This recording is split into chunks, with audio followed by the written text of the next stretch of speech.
There I was, standing in the middle of the bustling market, clutching a bag of mangoes that were far too ripe. The sun was beating down mercilessly, and the smell of grilled maize and freshly ground spices filled the air. I had promised my mother I would buy ingredients for our famous jollof rice, but as usual, things didn't go quite as planned. It all started when I bumped into Auntie Grace. Now, if you know Auntie Grace, you know she's the town's most formidable gossip. Before I could escape, she had already cornered me, regaling me with the latest drama. She insisted on showing me photos of her granddaughter's wedding on her ancient flip phone, which took ages to load each picture. By the time I escaped, the fishmonger had sold out of the freshest tilapia, and I was left with a scrawny, one-eyed fish that looked like it had fought in several battles and lost each time. With my dodgy fish in tow, I made my way to the vegetable stall, but just my luck. The stall owner had decided today was the best day to give a lecture on the benefits of organic farming. I nodded politely, all the while trying to edge closer to the tomatoes. Finally, he handed me a basket, only for me to realize it had a hole in the bottom. As I picked up tomatoes, they fell through the hole, creating a trail behind me that even Hansel and Gretel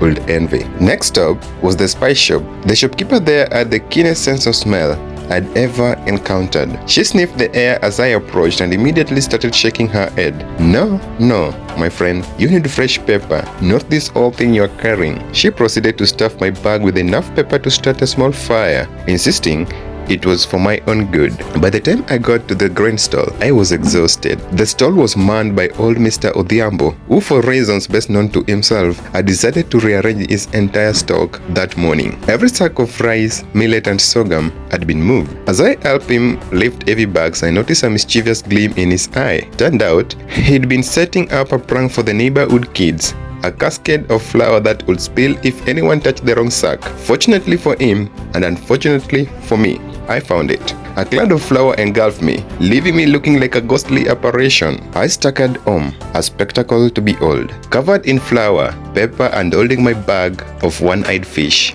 I must have looked like I'd survived some culinary apocalypse. When I finally reached home, my mother took one look at me and burst into laughter. She said I looked like I'd been through a cooking boot camp. And that's how I ended up covered in flour and carrying a half-empty basket of mangoes. Grateful that at least today's market trip gave me a story to tell, even if the jollof rice might turn out a bit unconventional. As I entered the kitchen, my mother couldn't contain her amusement. "What happened to you, my child?" she asked between giggles, wiping tears from her eyes. I explained the day's misadventures, from Auntie Grace's gossip ambush to the flour explosion at Mr. Odhiambo's stall. She shook her head fondly, saying, "You always manage to find trouble wherever you go." Together, we set about salvaging what we could for the jollof rice.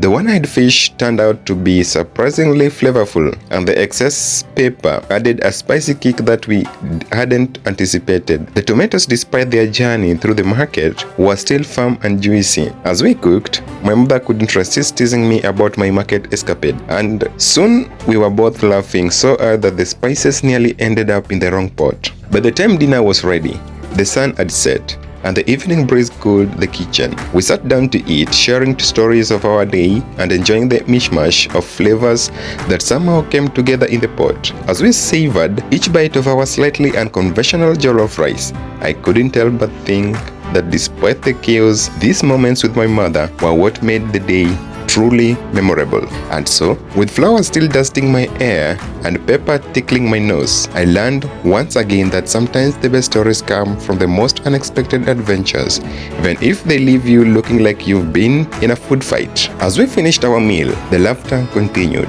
echoing through the house. My mother leaned back in her chair, a certified smile on her face. "You know," she said, wiping tears of mirth from her eyes, "this jollof rice may be the most adventurous we've ever made." I chuckled, nodding in agreement. "Definitely a market day to remember," I replied, recalling each hilarious mishap.